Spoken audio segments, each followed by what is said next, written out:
Thank you. You are very kind. Chancellor Yu, Vice Chancellor Lehman, Chairman Berkeley, President Hamilton, members of the faculty, families, friends, and all of you in the graduating class.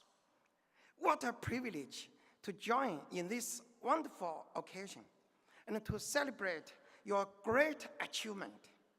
May I say to each one of you graduates, well done, congratulations. Perhaps this class is thinking, who knew the time should go so fast? It might feel like just yesterday when you were freshmen struggling to survive many challenges at NYU Shanghai, such as global perspectives on society. Everybody told me it's difficult, but I don't know how difficult it is. Yet the day has come and the joy is shared. A few years ago, at NYU Shanghai, at NYU Manhattan, I watched my own son to receive his diploma.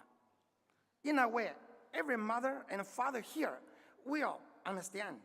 I count that day as among the proudest in my life, and the happiest too, because I'm finally done with paying his tuition. And this moment here at NYU Shanghai would not feel complete without recognizing all the parents who made this day possible. You too have done well. Congratulations.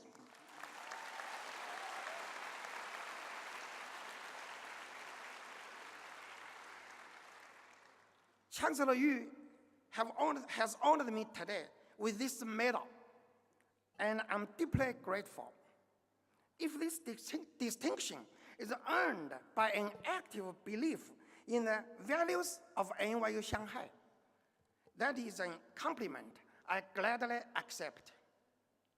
This university is a place for students with a sense of adventure, an openness to the new, a desire to be at home in the world.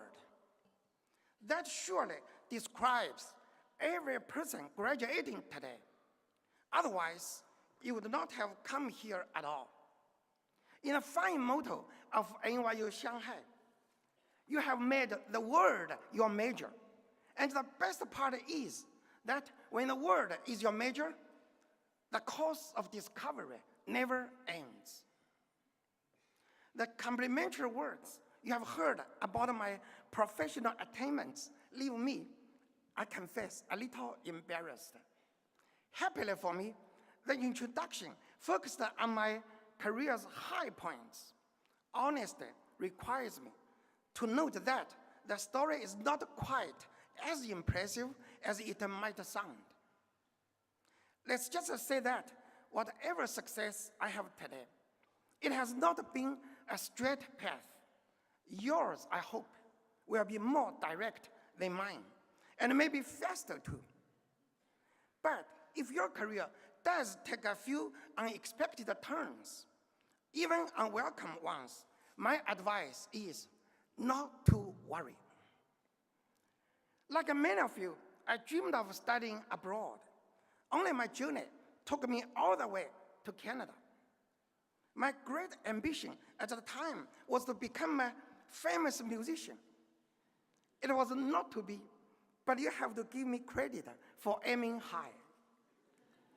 For 7 years, I immersed myself in a study of musicology. Earning 2 degrees, I played my violin and guitar at every spare moment. I wrote my own songs and practiced my performances. I had everything a hugely successful musician needs, everything, except an audience and an income. While waiting for the world to discover me, I worked in different jobs to support my patient wife and 2 young sons. At a certain point, as I neared the age of 40, there was no escaping the question.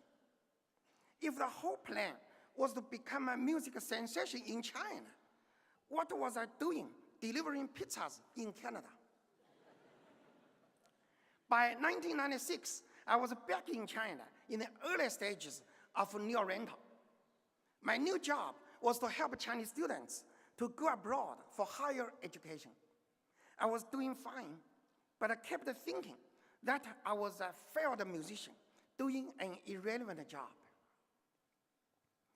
It was a depressing thought, but I remember one day reading a little news item that caught my attention.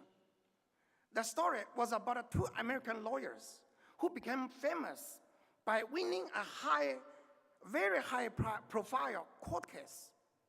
It turned out that both these men had set out on other careers before they studied law. One had planned to be an actor, the other a jazz musician. And yet here they were, flourishing in their second choice of a career. Somehow for me, that moment was like a revelation. Suddenly, my mind was at ease. I began to see my situation differently. I saw this work for what it was, my vocation. I was not a failed musician, accepting my fate in another line of work. I was a man drawing close to his true calling. My disappointments in music no longer felt like wasted years. On the contrary, because of this, I was able to help others avoid disappointments of their own. Maybe your career will be in exactly the field you have majored in at the NYU Shanghai, because the world is your major. Or maybe not. My advice is to stay open to new possibilities.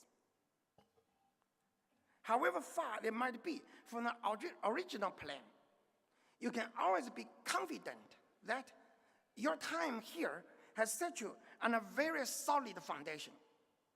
In mastering a single subject, you have developed even more skills than you know. To any pursuit, you will bring the irreplaceable asset of a well-trained mind. Even in fields far beyond what you have studied, you have what it takes to learn, to adapt, and to thrive. I have found that life has its own logic, and the straightest path is not always the best path. Even with all the disappointments they can involve, the unexpected turns are sometimes just what we need.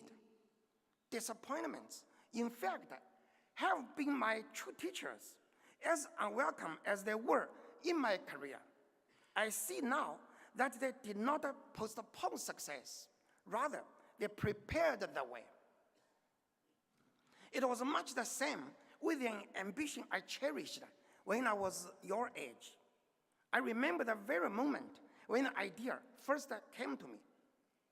Early in my graduate studies at China's Central Conservatory of Music, I was feeling anxious about my future and a little bit lost. I wondered what I could ever do with the degree I was seeking in musicology. One day in class, a teacher spoke of our career options. What he said is still as vivid as it was almost 40 years ago. As a musicology graduate, you could become a teaching fellow or pursue a PhD in that field. Or you could become a music editor, producer, manager. Or, by the way, the teacher added, you could also work in China's Ministry of Culture. In a flash, I saw my destination. In a flash, I saw my destiny. I would work in China's Ministry of Culture. I would rise in the ranks. I would become the Minister of Culture myself. In such an august position, there was no end to the good I could do. I would lead a renaissance in Chinese culture and revive China's finest traditions. Or, at the very least, ask Justin Bieber to stop singing.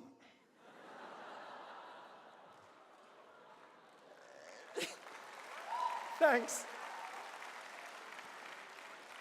In the short version of that story, however, these two did not work out.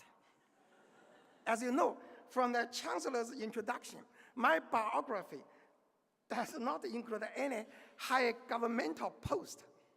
And yet, something of the idea always stayed with me. It has shaped my life to this day. At every turn in those early years, becoming a minister was a kind of a guiding star. It was a metaphor representing the kind of person I wanted to be. In every job or pursuit, I began to realize we didn't need to be in a high position to have high standards and a capacity for doing good. Even when I held lowly positions, I woke up and went to work with a sense of a purpose, treating every job as my mission. Did I love that job at Pizza Hut? To be honest, I didn't. Even so, I made my deliveries as if the world depended on it, not just my tips. Working at a restaurant in the US called Mr. Agro, I washed the dishes with extra care, giving each the shine of a job done with pride. At Mr. Agro, I became Minister Agro. At a new Oriental, when I spoke with students, I gave each my utmost attention, as if the word from me could make or break their future. At the ZhenFund, I meet with startup entrepreneurs as if I were having meetings with top business leaders. No matter what I do it with heart and soul. Attitudes settle into habits. I want the mind to be the habits of a person of consequence. If you have a vision of yourself as a kind of a man or woman you aspire to be, that alone will carry you far.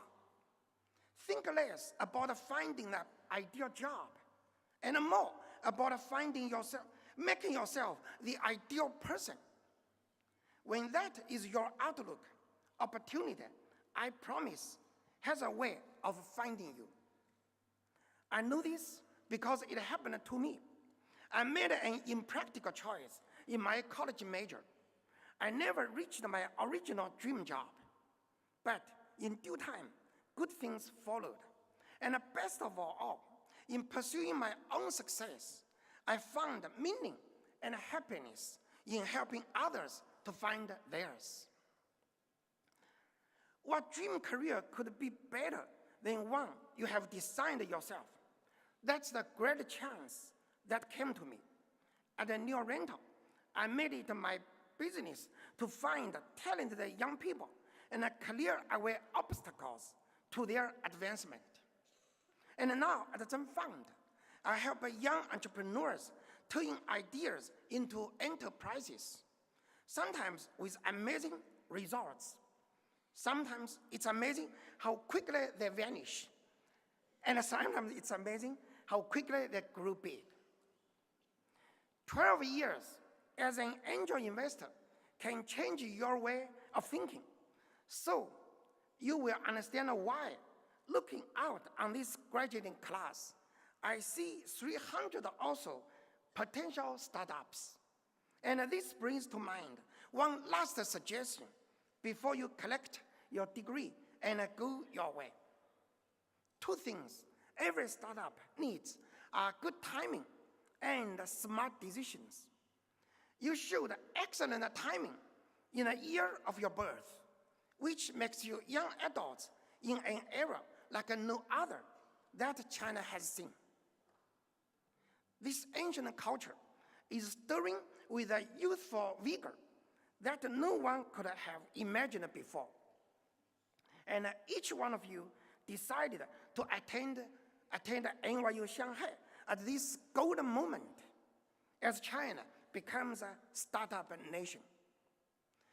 In our ZhenFund portfolio, we have seen some companies try and fail, and other companies attain valuations in the billions. Nothing is certain except the incredible volume and pace of startup activity. There is something special about this time we are living in. Achievements can be many times bigger and come many times faster than was possible in other eras. Venture capital is so abundant. The startup ecosystem so well developed with public policy working in its favor.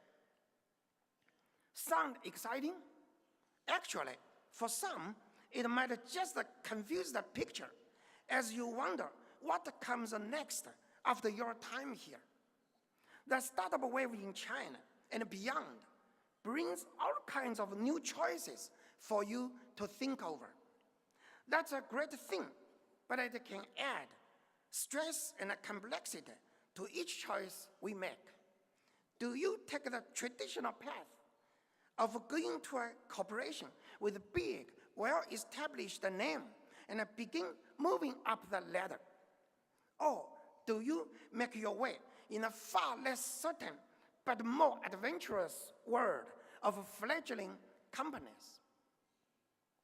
You alone will know the answer. It's true that startups are not for everyone, but may I recommend one way of looking at it? In a sense, every last one of you, indeed, each and every person entering the workforce, will be joining a startup company. The only question is whether you join years afterward when that startup company has already seen its great rise to prominence, or whether you will be present at the creation and the rise along with something new. Sometimes the only real limitation on how far we go are those we impose on ourselves. In a period of so much change, with so many new business models and the opportunities they bring, don't limit yourself. Stay alert to all your options, especially to new ones, and go where your mind and imagination lead you. In today's dynamic environment, curiosity can be a better career guide than caution. You will always find something somewhere that answers your inner calling. Be confident, too, in the asset you have acquired today, a degree from this excellent university. It will command the respect of companies everywhere. And offhand, I can think of some 500 such enterprises. I'm not talking about the Fortune 500, though of course you have fine prospects with them. I'm referring to the ZhenFund 500, the companies we've invested over the years.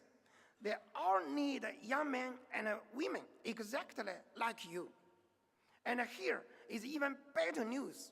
These are just drops of water in an ocean of opportunity that is yours to navigate.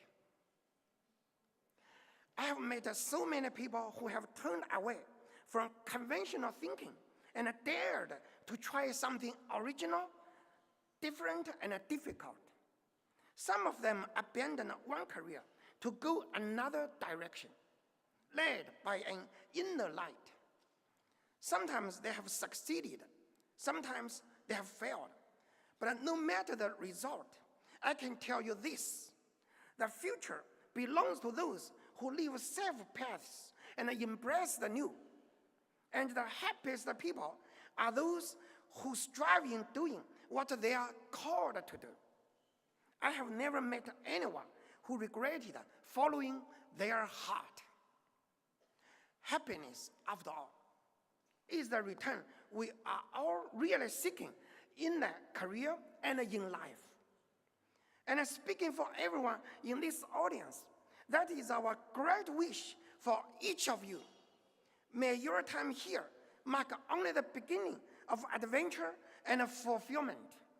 May good things always come your way, and may you always be a force for good wherever you go.